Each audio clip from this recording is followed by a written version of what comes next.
Co jí osobně jako malé princezně přineslo do života? Z úhlu rodiče, já vím, že nemůžeš mluvit za ní.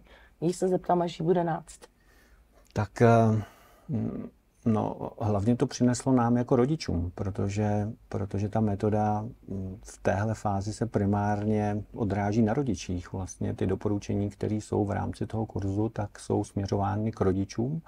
To dítě nějakým způsobem vnímá ty své rodiče a v rámci těch jednotlivých sezení ty rodiče dostávají zpětné vazby o tom, jak to dítě reaguje na určité podněty, které se v rámci toho daného kurzu nebo toho dílu toho kurzu jako ukáže. A vlastně, co jí to dalo, to dítě se, já nevím, jak to říct správně, ono se vystředí, že? To je hezký slovo, to si budu pamatovat. Centruje se do sebe, si chtěl je to říct. tak, no, že ono najednou jako vidíte, že ten svět vnímá jinak trošku a s větším klidem.